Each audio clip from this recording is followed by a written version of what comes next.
Muy buenos días a todos, bienvenidos al primer House View local de el 2025, un año que esperemos que sea tan bueno como el 2024, donde vamos a tener bastantes desafíos también, pero de otra índole. Estamos con Milagro Gismondi y con Juanjo Vázquez para tratar de analizar las variables macro y de la economía y proyectar cuáles serían los posibles outcomes del primer trimestre, pues, sobre todo, o los primeros meses del año, y ver un poco también, Jota, cómo arranca el mercado y cómo estamos esperando la evolución de los precios después de un gran año de 2024.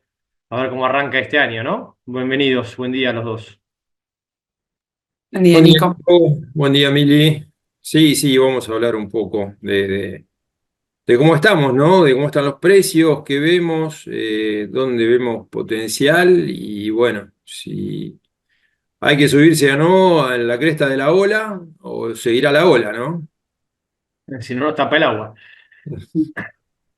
Bueno, ¿querés que, Miri, arranquemos con vos? Así vemos un poco las variables, cómo cerró el 2024, a pesar de que por ahí algunos números a diciembre no estén definidos, y cuáles son las expectativas para los primeros meses.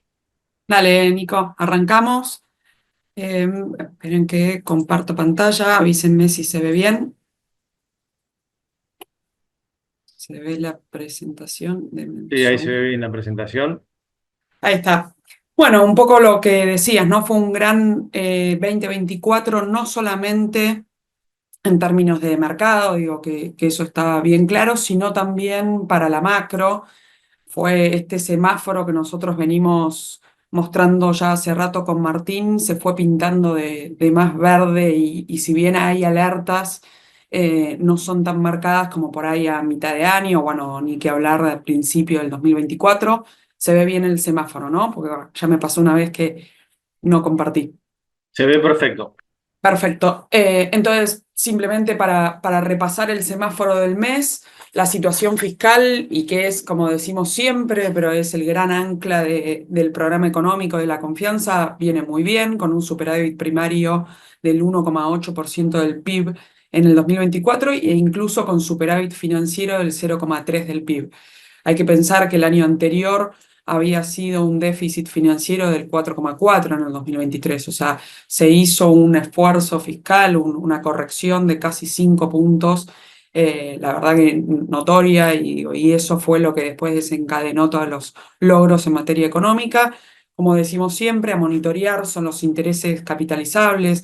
Ustedes saben que no se registran en este superávit financiero justamente del 0,3, pero los intereses capitalizables alcanzaron los 2 puntos del PIB en el 2024, por lo tanto el déficit contable o bien contabilizado habría sido de 1,7. Esto es contabilidad creativa, ya lo hemos visto, y es parte de que, bueno, el Tesoro absorbió lo que fue la deuda del central. Es simplemente a monitorear, no se desmerece el esfuerzo fiscal que hizo el gobierno, pero sí es para tener en cuenta porque, bueno, cuando después vemos la deuda, por eso es que la deuda también no es que baja, ¿no? Pero sin duda que el ancla fiscal es clara, con una actividad económica que fue mucho mejor a lo pensado hasta hace unos pocos meses, como decimos siempre, con noviembre repuntando, no solamente en términos mensuales, sino ya el interanual da alguito arriba de lo que fue noviembre el año pasado y deja un arrastre muy fuerte, o sea, la recesión para el 2024 va a ser del 2,3%, pero deja un arrastre para el 2025 de 3 puntos, por lo tanto está también prácticamente descartado de que vamos a tener un crecimiento en el 2025 superior a esos 3 puntos. Hay que seguir monitoreando la recuperación de los sectores más urbanos, porque bueno, la construcción, la industria siguen bastante golpeados. Una situación política buena, quizá igual a la del mes pasado, más que nada por un tema de que cayó en el margen la confianza o la imagen, pero muy en el margen, está por encima de los 50 puntos, y hay cierta tensión en el PRO y no queda claro bien las alianzas electorales, incluso algo de rispideces internas en la Libertad Avanza, ahora con la noticia de anoche, a ver. echado del partido a Ramiro Marra, digo, entonces ahí hay alguito de tensión, pero la verdad que muy bien, con una imagen positiva que ya no podemos hablar solo de luna de miel, ¿no? Eh, y una inflación que si bien en diciembre subió a penitas del 2,4 al 2,7, sería transitorio, más que nada por el impacto del precio de la carne. Lo que sí hay que monitorear es el impacto de, bueno, de la recomposición de tarifas, que aún queda algo, y también de los salarios. Y bueno, pero por el lado positivo, ¿qué impacto tiene sobre todo la inflación de bienes, la baja del crawling al 1% mensual? La brecha ponemos peor simplemente no porque la brecha esté peor, sino porque la intervención en la brecha creció en diciembre y en enero, fundamentalmente hasta que se anunció la baja de las retenciones, la intervención del central para sostener la brecha era más marcada, entonces hay que seguir monitoreando las intervenciones y también, bueno, si finalmente se termina el blend o no y las intervenciones se hacen con ese poder de fuego, ¿no?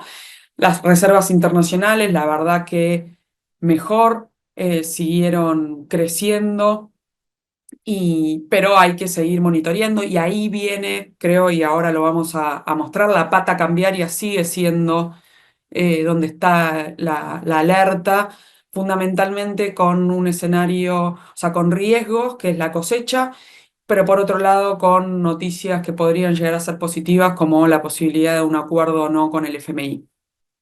La salida del cepo también está relacionada con esto. Y como les decía, la deuda pública sigue creciendo más que nada por apreciación cambiaria, pero la verdad que por el momento está controlable a monitorear estos intereses capitalizables. Entonces, la verdad que este semáforo sigue siendo verde, o más tendiendo a verde con algo de amarillo.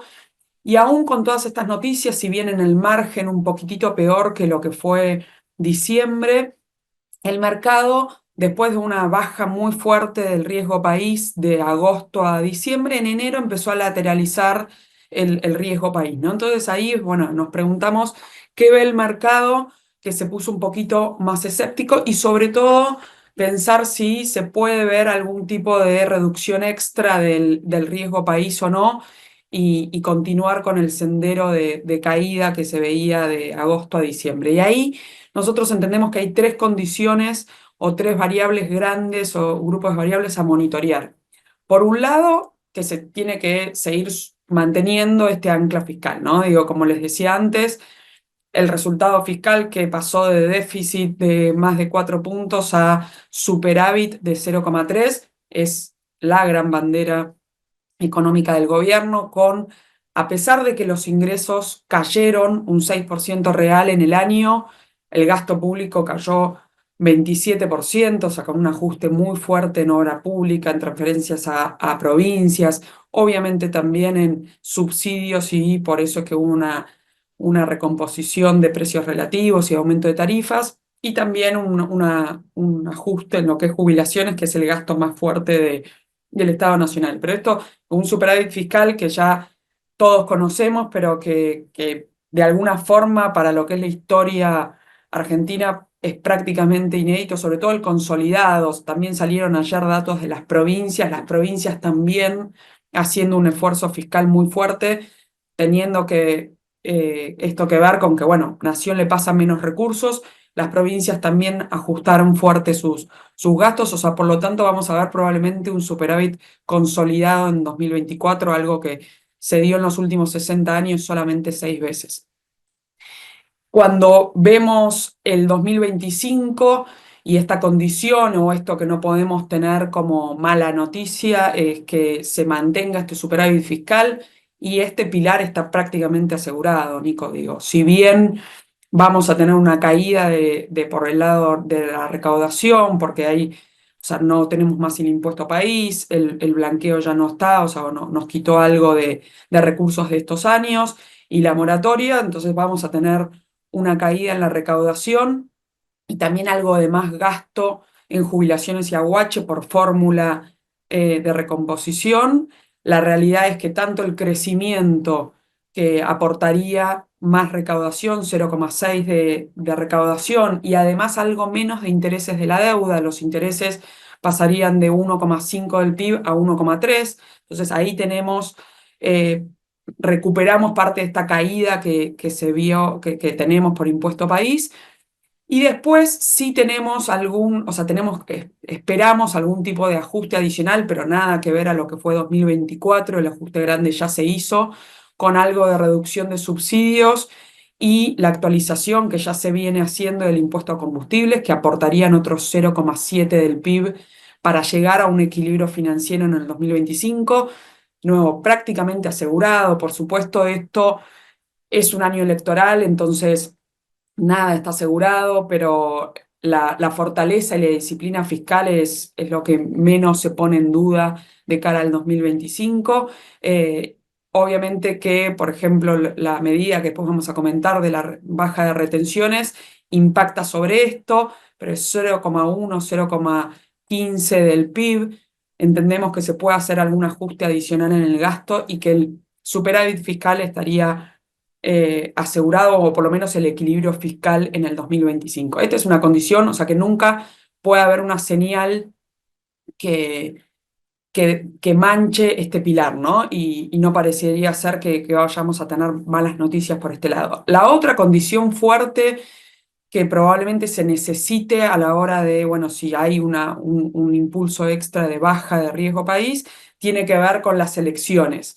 Y como les decía, viene muy bien con una imagen del gobierno del 52%, una imagen positiva, que se mantuvo prácticamente en todos los meses de gobierno, está por encima incluso que la de Néstor Kirchner en su primer mandato, cuando crecíamos a tasas chinas y la inflación estaba controlada en ese momento. O sea, la verdad que esto no es que es la luna de miel de los primeros 6 meses, sino una imagen muy consolidada.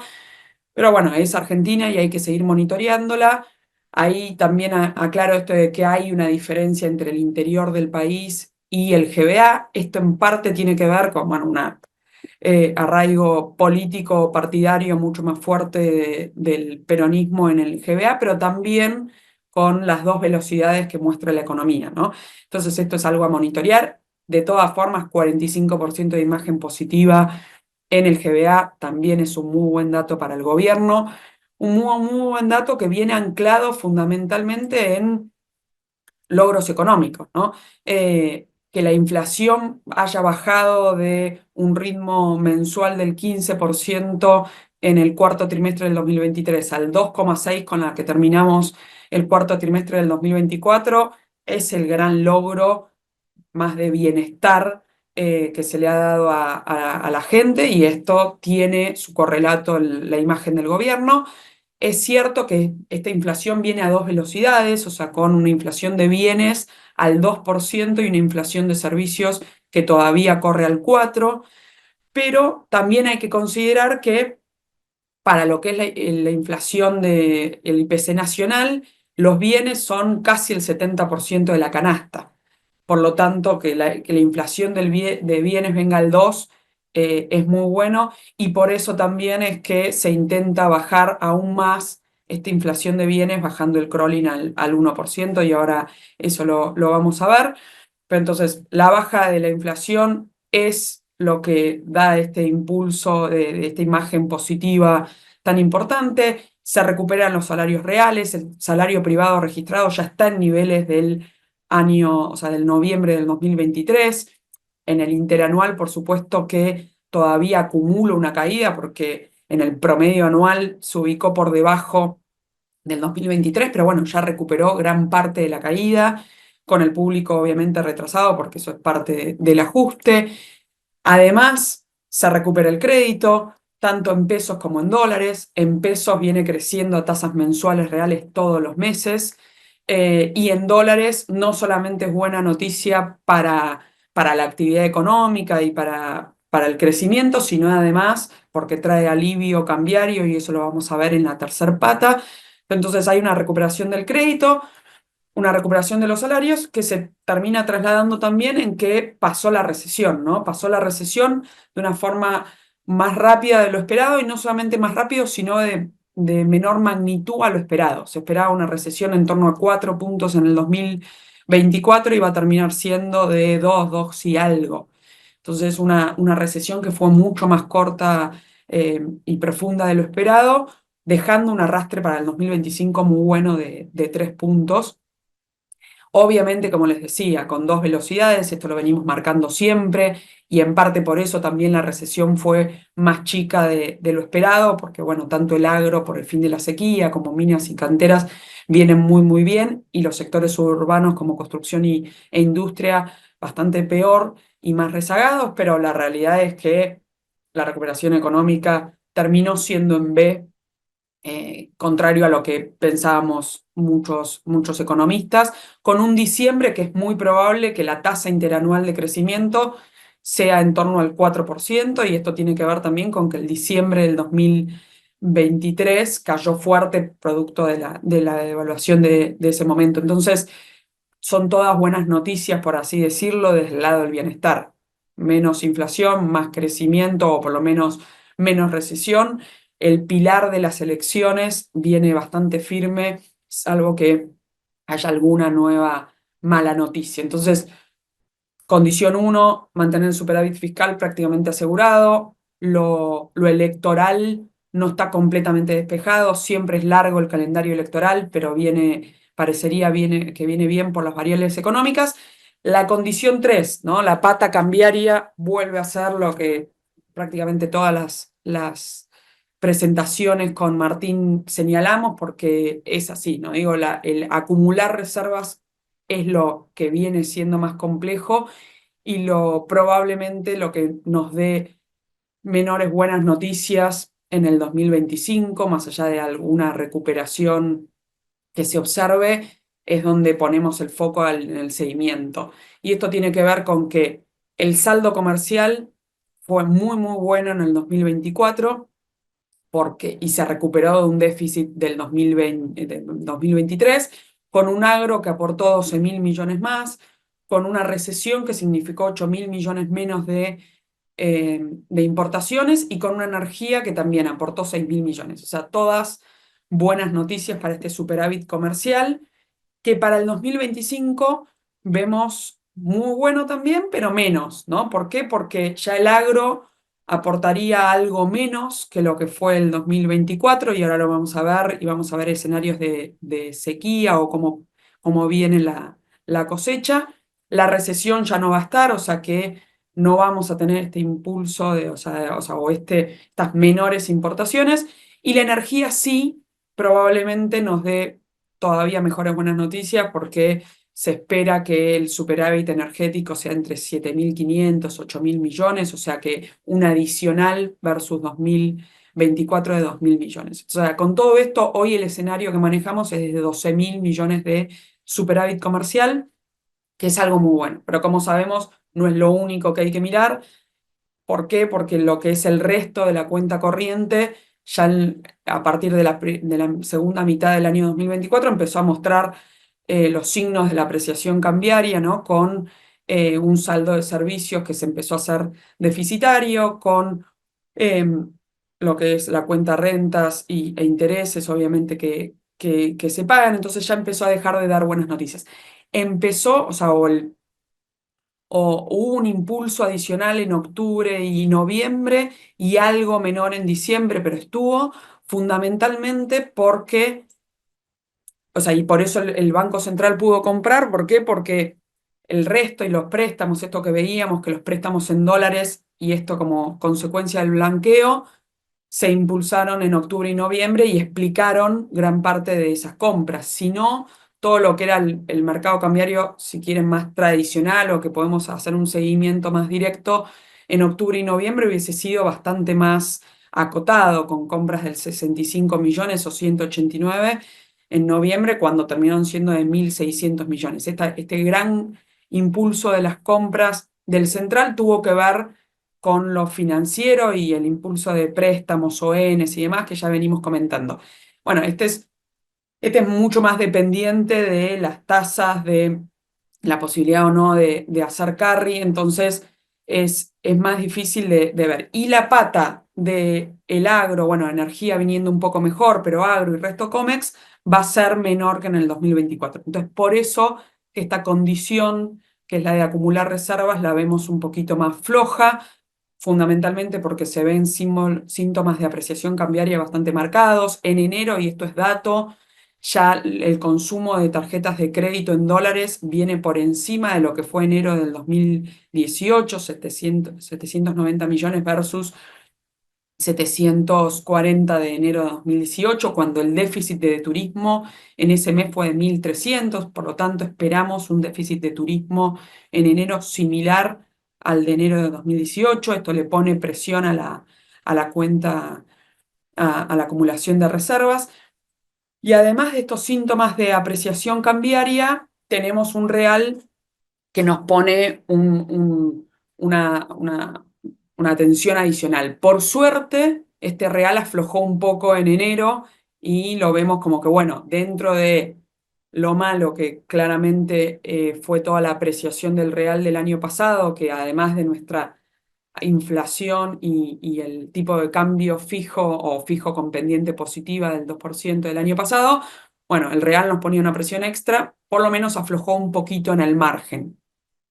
Pero lo cierto es que la situación cambiaria y esta apreciación se nota, y con esta apreciación cambiaria que se nota, y que no solamente por el lado de servicios, sino también por las importaciones, porque hace obviamente más accesible las importaciones. En el medio de esta situación, que es la más compleja, la pata más compleja, se decidió bajar el crawling al 1%.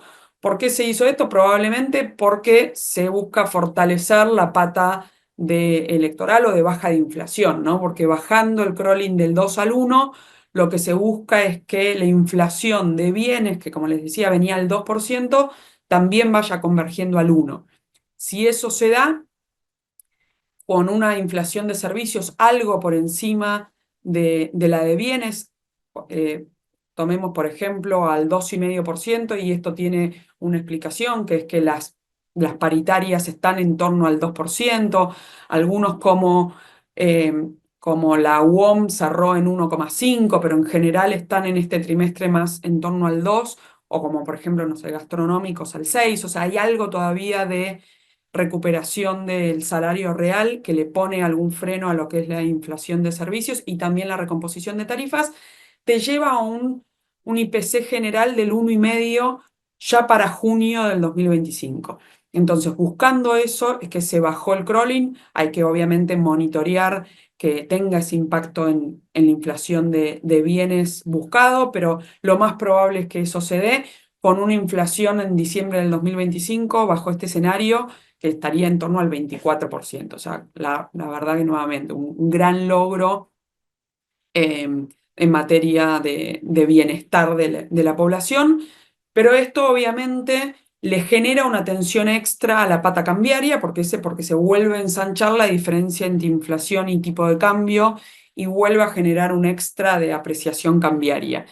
Y en este extra de apreciación cambiaria que autogeneró el gobierno, llegó la sequía, ¿no? Entonces, esta pata cambiaria se debilitó un poquito más. Llegó la sequía, que si bien todavía las estimaciones de cosecha son prematuras, la sequía del 2023 la supimos con un poquito más de certeza recién en febrero, pero lo cierto es que los datos hoy de suelos lo que te dice es que el 45% de los suelos de soja tienen condición hídrica regular o sequía. Para los próximos días no se espera una anomalía en la precipitación, o sea, por debajo de las precipitaciones de enero, altas temperaturas, o sea que todavía no vienen las buenas noticias por el lado de la sequía o de la condición hídrica de los suelos, y posiblemente sea parte de este temor de tensión en esta pata cambiaria, ¿no? Las razones estén acá, que la cosecha sea aún peor de lo que por el momento está en precios. Digo, por el momento, tomando las estimaciones de la bolsa de cereales y la de comercio, lo que te indica es que la cosecha va a ser similar a la del 2024, muy por encima todavía de lo que fue la sequía del 2023, o sea, en 2023 se cosecharon solamente 25 millones de toneladas de soja. Por el momento se tiene en precios que la cosecha va a estar más en torno a 49 millones. La realidad es que todavía no se sabe, sí que se vienen ajustando a la baja las estimaciones y que eso obviamente le pone un riesgo adicional a lo cambiario para hacer algo de números. Hoy por hoy, en un escenario optimista, o el actual más que optimista, que es eso, 49 millones de toneladas de soja y 50 de maíz, con un trigo que ya se sabe el número, que son 18 millones, te llevaría a que la cosecha valorizada esté un poquito por debajo de la del año pasado, o sea, menos de 2.000 millones menos de ingresos del agro. En el caso que esta sequía se agrave, hay que pensar que cada 10 puntos o sea, 10% de caída en la soja y 15 de maíz, o sea, con una soja de 43 millones de producción y un maíz en 49, o sea, todavía bastantes buenos números, pero bueno, estos 10 o 15 puntos lo que te genera son 4.000 millones menos. Hay que tener en cuenta es que, bueno, si hablamos de 12.000 millones de superávit comercial en el escenario base, eso, más lo que se necesita pagar de intereses, podría ser financiado con un adicional de préstamos, puede ser financiado sin problemas, o te daría un déficit de cuenta corriente de entre 1 y 2 puntos que es financiable. Más que eso se empieza a complicar, entonces por eso es que lo alertamos, ¿no? O sea, el riesgo mayor viene porque las estimaciones de cosecha sean aún menores que estos 43 o 49 para maíz. Eh, y por eso, digo, en parte por la situación del agro, es que se priorizó, por así decirlo, el gobierno priorizó la pata más floja, que es la cambiaria, como les decía, frente a la pata más sólida, que es lo fiscal, ¿no? Se priorizó 3 frente al 1. El agro ya tiene una estacionalidad y ya liquida más en el primer semestre, pero bueno, con esto de la baja transitoria de las retenciones hasta el primer semestre, que por ahí se extiende un poquito, pero por ahora el primer semestre estaría esta baja, lo que podría hacer es correr un poco esta curva de estacionalidad y llevar a que se liquiden un extra, aún con escenario de sequía no extrema, por supuesto, alrededor de 2.000 millones adicionales hasta junio. ¿Para qué? Para que dé algo más de aire, incluso para las intervenciones que ahora vamos a ver que cobraron fuerza en los últimos meses. Esto tiene una pata o una mala noticia en términos de recaudación, pero como les decía, con lo fiscal viene tan sólido que podríamos estar bien. Estoy mal de tiempo, creo que Nico, pero así que voy acelerando, pero como les decía, ¿esto por qué se hace? También porque necesitamos músculo para la intervención y contener la brecha, como se hizo en diciembre y en enero. Acá hay datos ciertos hasta el 16 de enero, pero lo cierto es que siguió hasta el anuncio de baja de retenciones. Entonces, y la pregunta ahí pasa entonces, ¿qué pasa con la tasa, ¿no? Hasta ahora, lo que serían los 3 frentes, el fiscal más sólido y más ancho, las elecciones que no plantean hoy un problema y lo cambiario más chiquito y más en rojo, se bajó el crawling priorizando las elecciones frente a lo cambiario. Después se bajó las retenciones priorizando lo cambiario frente a lo fiscal, pero ¿por qué? Porque es la pata más sólida. La baja de tasa generaría un impacto positivo en lo fiscal y en las elecciones, porque impulsaría la actividad, y además en lo fiscal por la carga de intereses, pero complica lo cambiario. Y como es la pata más floja, nosotros entendemos que se va a hacer una baja adicional de la tasa, pero probablemente en torno a la inflación o un poquito por debajo, pero no mucho más, ¿no? Dejando a la tasa a un ritmo mensual del 2,2, 2,1%, 2,3%, digo, pero no bajar mucho. ¿Para qué? Para posibilitar que el carry siga funcionando, porque sin carry no tenemos ese financiamiento que necesita la cuenta corriente para seguir acumulando reservas, que es la pata que se necesita. Entonces, en síntesis, para pasar a las proyecciones, vemos crecimiento, que salvo que la sequía sea muy, muy fuerte, que le podría pegar un poquito y llevarlo del 5 al 4, 4,5, lo vemos fuerte, con una inflación que va a ir convergiendo al 1,5 hacia el segundo semestre, una inflación mensual, un tipo de cambio que se va a seguir atrasando por lo menos hasta el tercer trimestre. Nosotros tenemos en nuestro escenario que recién después de las elecciones haya algún tipo de corrección y con una brecha que sobre todo antes de las elecciones puede ponerse un poquito más difícil, pero antes se va a tratar de mantener a raya, sobre todo mediante intervenciones. Y una tasa de política que es esto, ¿no? Ni favorecer, o sea, mucho a lo fiscal y a la actividad, pero sí permitir que el carry siga funcionando. Y con esto ya voy terminando. Nico, no sé si te queda alguna pregunta. No, pregunta no. Me parece que está muy claro el panorama. Pareciera ser un año donde las tendencias y donde las fortalezas que se lograron continúan.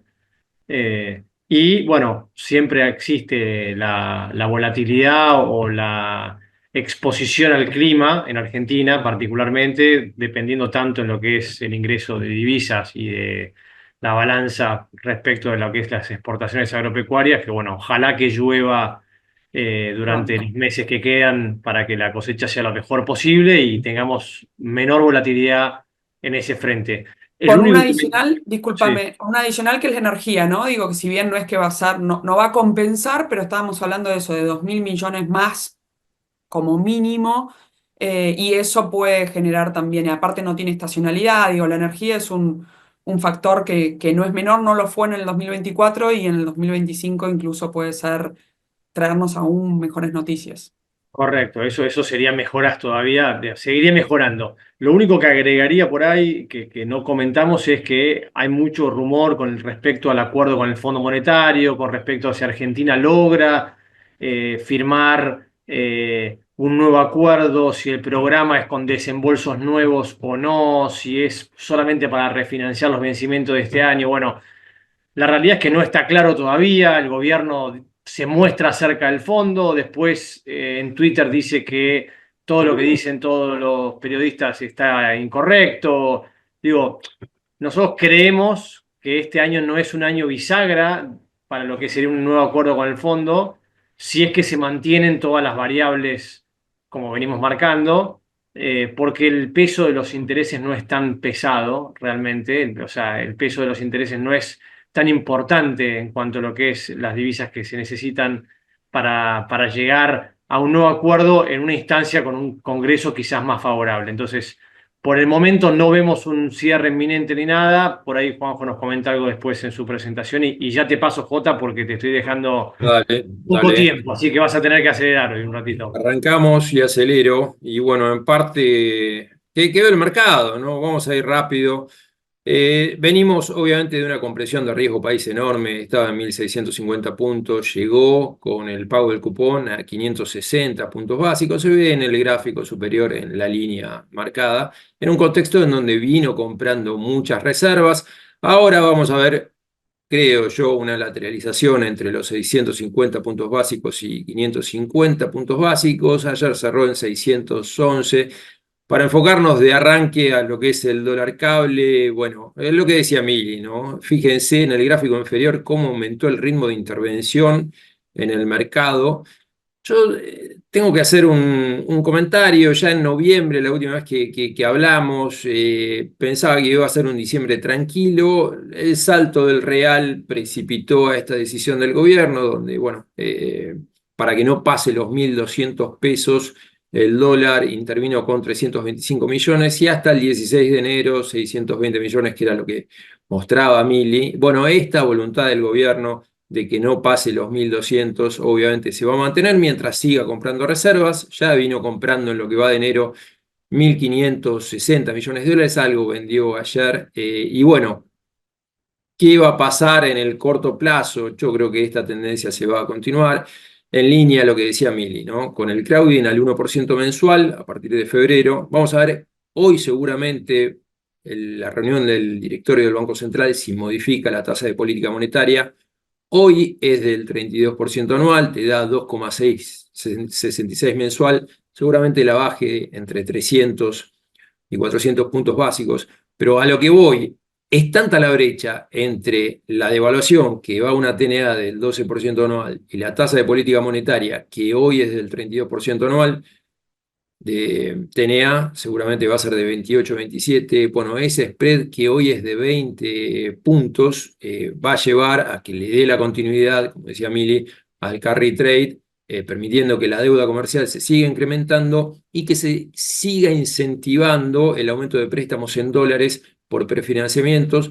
Le queda resto, ya 15.000 millones de dólares debería ir tranquilamente, está levemente de los 12.000 millones de dólares, y desde diciembre del 2024 hasta ahora ya lleva acumulado 2.946 millones de dólares, con lo cual esto es uno de los grandes fuentes de ingreso de dólares para que el Banco Central compre por MULC, y teniendo en cuenta que también siguen las colocaciones de las emisiones de deuda de privados. Tuvimos hace poco Prospetrol colocando casi 200 millones de dólares, o el Thanking, e YPF, que colocó al 17 de enero, si mal no recuerdo, 1.100 millones de dólares en los mercados internacionales con un bono al 2034. Con lo cual, yo creo que en tanto y en cuanto, en el corto plazo, si el Banco Central sigue comprando reservas, que creo que lo va a hacer, va a seguir teniendo poder de fuego el Banco Central para intervenir en los paralelos, y deberíamos tener un dólar tranquilo, más allá de lo que nos dice este gráfico, que es lo que venimos diciendo siempre, que teniendo en cuenta que si bien tenemos cepo y no tenemos reservas, el dólar parece barato, pero lo más probable es que siga barato. Hoy por hoy la brecha es del 12%. Si bien puede llegar a despertarse, no creo que lo haga en el primer semestre, básicamente porque acá hay algunos indicadores, en parte por lo que les comentaba de la intervención, y también porque el MULC, el Mercado Único Libre de Cambio, cada vez es más MULC. ¿Qué se ve en el gráfico? Que se ve arriba a la derecha, dólar tarjeta 1.300, bajó de los 1.600. Es verdad que el gobierno no tiene muchos incentivos a que los paralelos vayan por encima del dólar tarjeta porque le restarían dólares por MULC. Hay que ver qué pasa con el blend. El blend aporta, o sea, se diferencia de un 2% nada más con respecto al dólar oficial. No sabemos qué vaya a decir el acuerdo con el fondo. Si no hay grandes desembolsos, seguramente es porque el gobierno no entregó lo que es la pata cambiaria. Seguramente dentro de esta negociación hay que ver qué pasa con el dólar blend. Me parece que es lo primero que va a salir, y en parte estos déficits que contaba Mili de cuenta corriente, teniendo en cuenta que, bueno, obviamente el 20% de las exportaciones se van por los paralelos, de alguna manera es un atenuante como para no estar tan preocupado en el corto plazo. Por otro lado, también hay pocos pesos como para generar una corrida al cable MEP. Recuerden, seguramente vamos a tener lo que pasa siempre, ¿no? La estacionalidad de las cuentas fiscales que juega a favor en el primer semestre del año. Eso le genera una tenencia de mayor cantidad de pesos al sector público, que capaz, bueno, se redunda en menor toma de deuda, pero bueno, son menos pesos que podrían ir al cable. Y hay otra situación, ¿no? Con esta perspectiva de crecimiento económico en el 2025, ya lo decía Mili, un arrastre del 3% que nos deja el 2024, sumado a la baja de la inflación y el aumento que se viene dando en los préstamos en términos reales del sector bancario. La cantidad de pesos del sector privado en términos reales, que es el gráfico que se ve abajo, para que llegue al promedio que ha tenido durante la presidencia de Mauricio Macri, tendría que subir un 22% en relación a lo que está hoy. Ese gráfico de abajo es en términos reales, es la cantidad de pesos dentro del sector privado ajustado por el SER. Es más que nada intuitivo, te muestra que vino recuperando muy fuerte desde junio hasta ahora, subió casi 20%, y bueno, yo creo que si las condiciones son favorables, se va a mantener esta tendencia al alza que te generaría mayor demanda de pesos por el sector privado y menos poder de fuego para que se disipe en MEP y cable. Vamos a ver qué es lo que pasa con con la sequía, pero bueno, por otro lado también fíjense la estacionalidad de lo que son las colocaciones en los mercados internacionales de deuda emergentes, se potencia en enero, después empieza a caer levemente. Yo creo que esto nos puede seguir ayudando en el corto plazo, si bien muchas de las colocaciones son del sector público, obviamente, bueno, no fue nuestro caso, ahora vamos a hablar del tema, pero bueno, sí, del sector privado podemos seguir teniendo noticias, ¿no?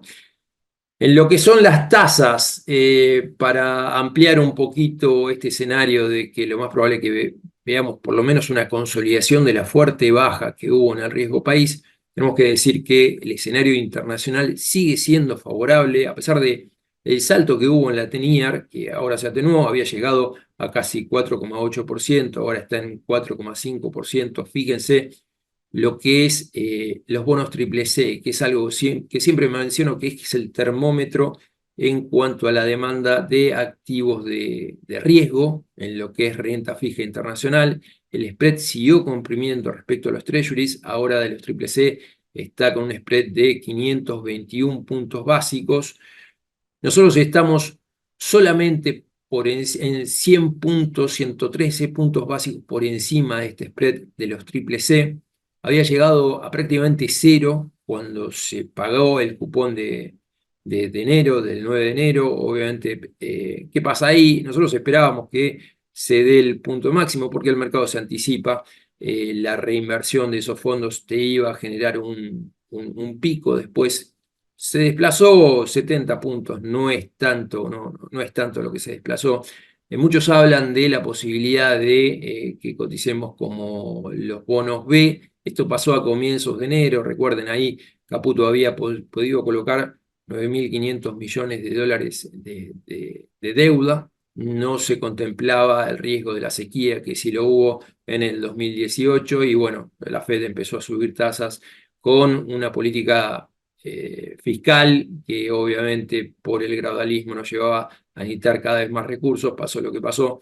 Ahí comentaba Mili, es clave el equilibrio fiscal en un año electoral, bajando impuestos, la verdad que eso es admirable.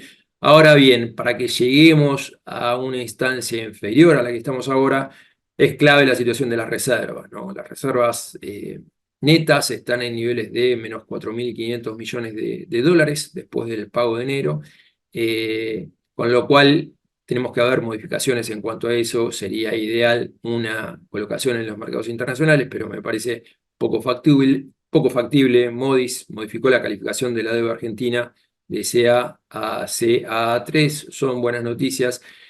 Pero bueno, yo creo que dentro de todo, como te decía, ¿no? Lo más probable es que tengamos una lateralización en el corto plazo hasta que tengamos nuevas noticias. Fíjate lo que es el gráfico, acá hay algo bastante particular que quería comentarle, esto es la evolución del GD30 y el GD35 respecto a los países soberanos comparables, triple C, se dio después del pago del cupón, algo bastante particular. Lo que es tramo corto sufrió más que lo que es tramo largo ya está rindiendo en niveles similares a varios de estos países, inclusive por debajo de Angola, Pakistán, y bueno, bastante cerca de lo que es Nigeria. Ahora lo que es tramo corto, tuvimos un leve empinamiento de la curva, que estamos cotizando levemente por encima, con tires de 11,5. Se conoció la operación de repo por 1.000 millones de dólares.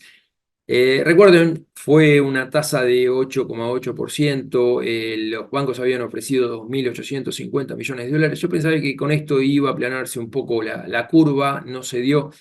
Es verdad que esta operación de repo, como implica la entrega de un colateral que fue de prácticamente 1,7 billones de Bopreal de 1, Bopreal 1D, el BPOD7, bueno, obviamente no se puede apelar a este instrumento de manera muy fuerte, es más que nada como para pasar el tiempo. El plazo fueron 2 años y 4 meses, la tasa terminó siendo del 8,8%, pero es verdad esto que el stock total de la deuda después del pago de enero, sin considerar los preales, o sea, el stock de deuda hard dólar en manos del Tesoro, se limita a 80.850 millones de dólares y el pago pendiente el 9 de julio del 2025 son 3.650 millones de dólares, con lo cual va a terminar pagando casi el 4% del stock total de la deuda de privados sin considerar BOPREALES, y es por eso que hay algunas calificadoras o unos brokers de afuera como Morgan Stanley que está suponiendo que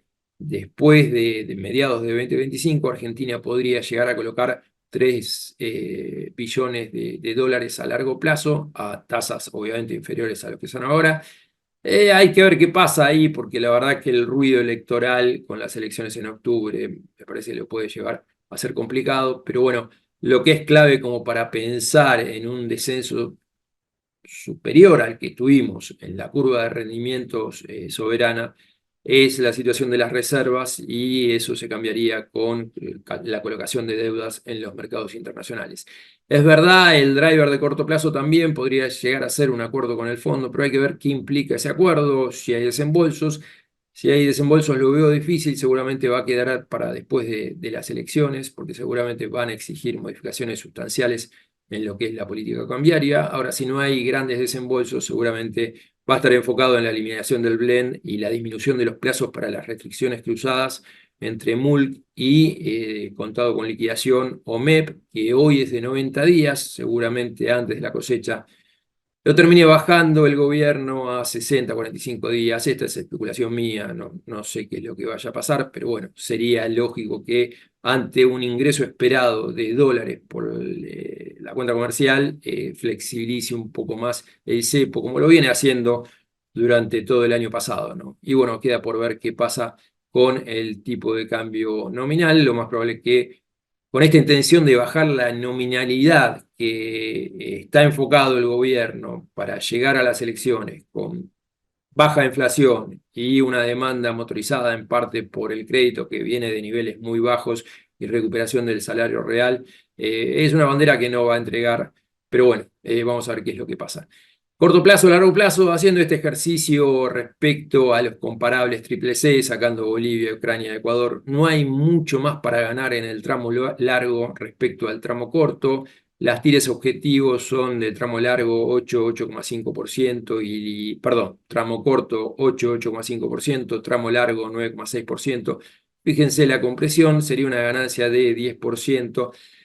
Yo lo que les digo siempre, yo me quedo más tranquilo con lo que es tramo cortos. Este es un cuadro que lo hemos mostrado antes, esto está actualizado con el pago de enero. La verdad, la perspectiva de cobrar durante la presidencia de Milei, yo le doy un valor agregado, dado los riesgos políticos que existen en nuestro país. El GD30 terminas cobrando casi el 62,2% de la inversión, es verdad que el cupón es prácticamente nulo, pero bueno, la verdad que en lo que es tramo largo, fíjense, el GD35 nada más uno cobra 15,1%, en el GD46 31%, GD38 23,4%. Si alguien quiere comprar tramo largo, porque confía mucho en cómo vayan las circunstancias económicas de nuestro país, la verdad que GD38 y GD46 le diría que es lo mejorcito. Y bueno, sigo mencionando BOPREAL BPOC7 como un buen instrumento a una tasa interesante, una TIR de 10,4%. Y después el GD30, que el spread de legislación es muy bajo, 0,93%, rindiendo 11,5%. Me parece que es lo mejorcito dentro de lo que es soberanos.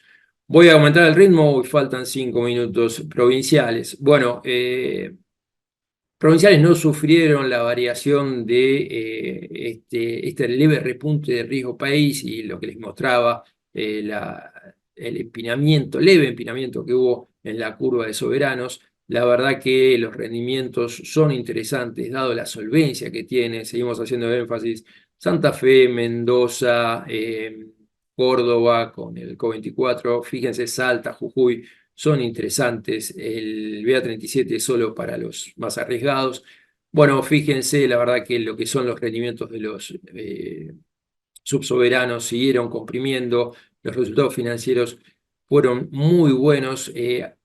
Hace poco, esta semana, subieron los datos del tercer Q del 2024 en la Dirección Nacional de Asuntos Provinciales. Fíjense lo que fue el recorte de gastos en términos reales acumulado en el 2024, que fue del 17% de las provincias contra 11% de la caída de los ingresos. Esto le generó una fuerte mejora en lo que fueron los resultados primarios de las provincias en los primeros 3 trimestres de 2024 respecto a 2023, a pesar de la caída de las transferencias del gobierno nacional, con lo cual, como para comentar, en los últimos 4 trimestres de los riesgos que mencionamos, Córdoba, Santa Fe, Jujuy, Salta, prácticamente el resultado financiero de los últimos 4Q equivalía entre el 30 y el 45% del total de stock de la deuda de la provincia, sin considerar la deuda flotante, con lo cual están en una situación holgada.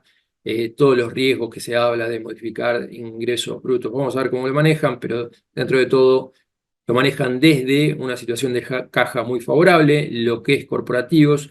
Bueno, buenos instrumentos de carry, no vemos grandes ganancias de capital. Acá la novedad YPF, el bono que salió 2034, está rindiendo levemente por encima de lo que es la curva de YPF, cotiza con el ticker IM34O, es verdad que es un poquito más largo. Después, lo que es ley argentina, fíjense, Minera Exar, la verdad que está cotizando con una TIR muy interesante. Si uno supone que esta brecha que ahora es del 1% entre MEP y cable se va a llevar a cero, bueno, ahí hay un premio extra. Lo que es pesos, bueno, está muy arbitrado lo que es tramo corto entre SER y LECAP. Lo que es tramo largo conviene jugarlo vía instrumentos con SER. Ahí fíjense dentro de todo lo que son vencimientos al 2026, el TZX M6, con la perspectiva de agarrar, si llega a haber un salto cambiario post elecciones, me parece que son instrumentos que pueden llegar a beneficiarse de eso. El TX26, si a alguien no le molesta la reinversión, me parece que es algo a seguir. Me parece que la inflación break-even entre SER y tasa fija que estima el mercado es, digamos, el escenario óptimo, con lo cual ahí yo tendría un poquito más de cautela en lo que es tramo largo. Hoy empezaron a cotizar los duales, tasa fija y tasa de política monetaria, perdón, ayer. Ahí me parece que son instrumentos un poquito más interesantes que lo que son los bonos tasa fija exclusivamente. Seguramente va a haber un aumento de la liquidez operado en el mercado secundario en las próximas ruedas. Pero bueno, como les decimos, dentro de todo lo que es pesos, enfocarse a hacer. Y bueno, lo que es acciones, venimos de un rally impresionante que veníamos comentándolo, ¿no? Fíjense, desde en octubre veníamos hablando de posiblemente el hecho que Trump gane las elecciones, que lo veíamos como el escenario muy probable, era nuestro escenario base, se genere un FOMO sobre los activos de renta variable argentina, y ahí fíjense el Merval de 1.600 puntos llegó a los 2.300 puntos, ahora recuperó en el día de ayer, estaba en 2030, terminó cerrando en los 2.145 puntos, con obviamente un tipo de cambio real, ya lo hablamos, ¿no? Y el G30. ¿Qué pasó? Lo que decíamos, ¿no? Fíjense lo que es el flujo de fondos que hubo. Estos son pantallas que publica Bloomberg, teniendo en cuenta los principales ETF que invierten en activos de acciones. En el caso de Argentina, toma el ETF ARGT, que replica el índice de Global X MSCI Argentina, MSCI Argentina.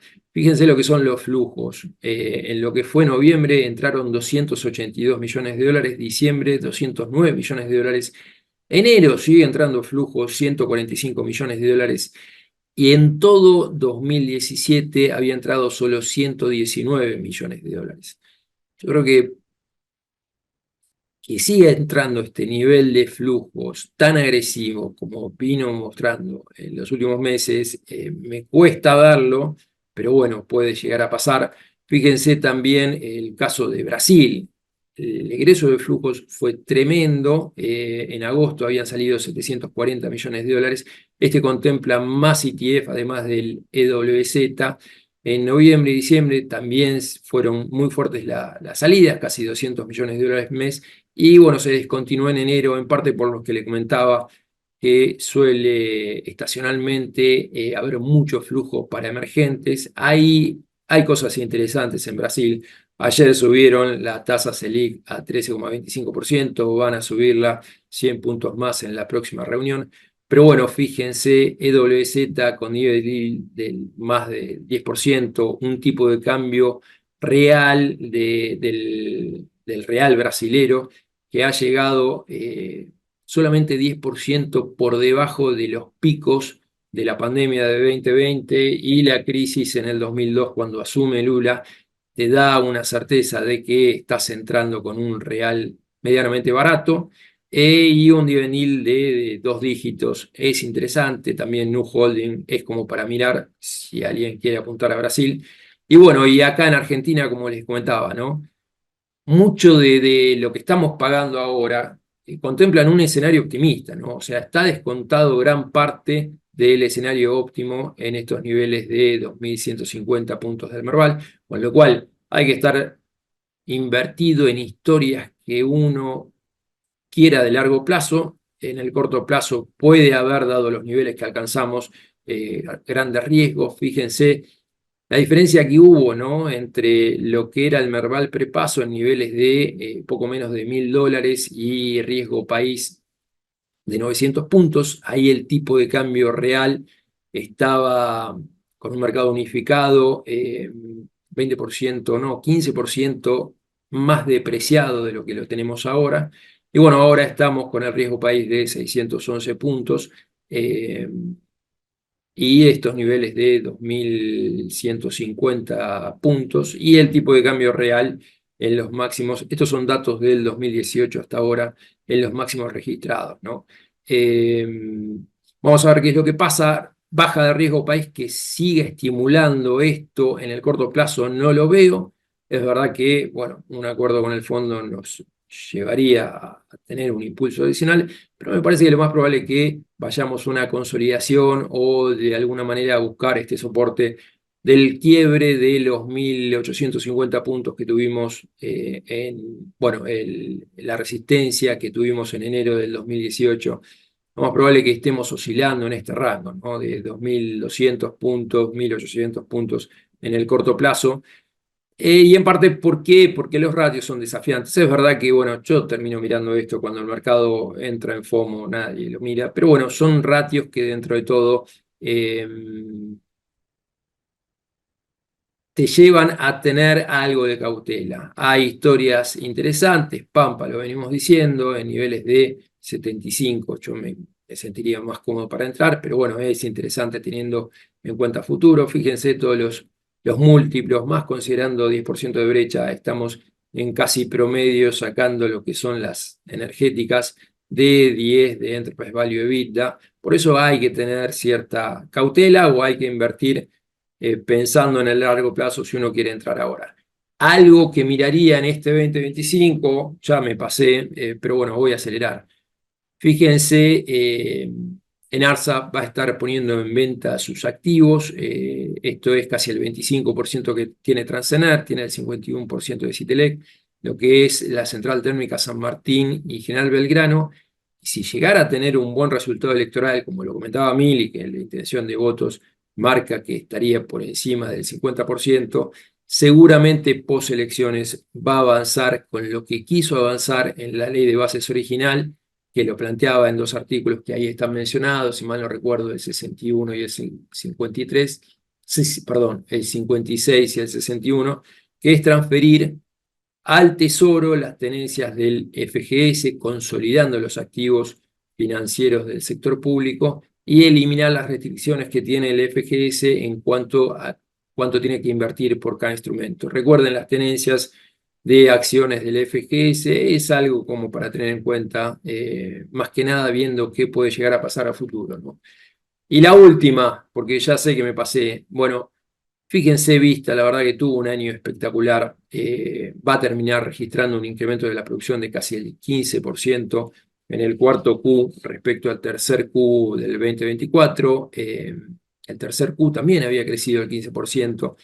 Interanualmente, el cuarto Q va a registrar un aumento de casi 48% de la producción. La verdad que fue algo impresionante, en parte ayudado por la contratación del tercer equipo de perforación con Neighbors, que firmaron en mayo del 2024, y un segundo equipo de fractura, que firmaron con Schlumberger, que fue, si mal no recuerdo, en junio del 2024. Esto se suma a la ampliación de Oldeval, que para fin de marzo de 2025 ya elevaría la capacidad, en lo que Vista tiene contratados 31.500 barriles días, que hoy por hoy la evacuación es el tema que condiciona una suba más fuerte en lo que es la producción. Llevaría a Vista una capacidad de evacuación sumado lo que son los camiones de 124.000 barriles días a fin del 2025, el objetivo de 100.000 barriles día promedio 2025 es muy alcanzable, más teniendo en cuenta cómo viene creciendo. Esto implicaría un aumento de 44%, suponiendo el promedio de 2024. Es verdad que el precio de realización en el cuarto Q probablemente sea un poquito inferior al tercer Q, con lo cual ahí capaz la utilidad neta termina empatando o levemente por debajo de lo que fue el tercer Q de 2024. Pero bueno, yendo a los números, siempre hablamos de Vista, la verdad que teníamos miedo en cuanto a lo que era la evolución del petróleo, más que nada por lo que había pasado en el 2014. Eso me jugó en contra en los últimos meses del año pasado. Si bien la OPEP va a aumentar la oferta, vamos a ver qué pasa con Irán y vamos a ver qué pasa con lo que es Rusia. Arabia Saudita seguramente va a manejar el aumento de oferta incremental que espera de acuerdo a las condiciones de mercado, pero bueno, sacando esto, me parece que a estos precios estuvo cotizando en 51.50, Enterprise Value de 2025 de 3,5, me parece muy buen nivel de ingreso pensando a esto, ¿no? A este escenario de crecimiento del 45% de la producción para el 2025 y la perspectiva de que lo que vaya a pasar en la asamblea de accionistas, donde seguramente le van a dar a los accionistas el poder a que haga mayor política de M&A para que este potencie este objetivo de que llegar a los 150.000 barriles del 2030 se materialice. Inclusive tengamos en cuenta que 150.000 barriles al 2030 es un crecimiento de 8,4% del 2025 al 2030, 8,4% anual, con lo cual es muy por debajo de lo que viene haciendo. Va a depender de la evacuación, por eso ahí Vaca Muerta Sur le agregaría 50.000 barriles día, pero bueno, necesita más evacuación para ampliar este objetivo. Y me parece que vamos a tener novedades en este 2025 como para apuntar a superar inclusive esta producción esperada de 150.000 barriles para el 2030. Y con esto corto, Nico, pues yo me pasé y bueno. Buenísimo. No, no, está bien, solo 5 minutos. Bueno, creo que fue bastante claro. Creo que a modo de resumen, corregime si me equivoco, la compresión grande de lo que es riesgo país se hizo en 2024. Creemos que puede lateralizar un poco hasta tanto se logre eventualmente un acuerdo con el fondo y el mercado de high yield siga en estos niveles. Argentina, segundo semestre, quizás podría buscar la posibilidad de emitir deuda y ahí terminar de comprimir hacia los 450 del área 600 que estamos hoy. Deuda provincial interesante, siempre en las provincias que seguimos recomendando. Lo mismo con la deuda SER y tasa fija. Vemos un buen panorama para seguir haciendo carry, sobre todo por la baja del crawling y sobre todo porque el gobierno necesita que siga habiendo demanda de pesos y que el dólar financiero no compita, digamos, ¿no? contra la tasa del carry. Y respecto a acciones, una suba también muy importante, similar a la compresión del Rego País, donde vemos lateralización, quizás buscar las historias interesantes. El sector energético podría seguir siendo el ganador en los próximos años. Un poco de alerta con el tema del agro, por lo que comentamos más temprano. Y bueno, nada, seguir monitoreando un poco los puntos de entrada para encontrar buenas historias de crecimiento sobre todo. Sí, no, perfecto, no agregaría más. Es verdad, yo puntualmente lo que son los múltiplos con cepo cambiario me cuesta, y esta situación de las reservas me cuesta justificar, ¿no? Me cuesta pagar, pero bueno, es verdad que el flujo mata fundamentals y, bueno, como te mostraba, ¿no? La cantidad de flujo que vino entrando en estos meses a los activos argentinos fue impresionante. Buenísimo. Bueno, Mili, Jota, muchísimas gracias. Los esperamos a todos el mes que viene y esperemos que llueva durante febrero, así tenemos buenas noticias en el próximo House View. Buenísimo. Nico. Gracias a Mili, todos. Nico, abrazo.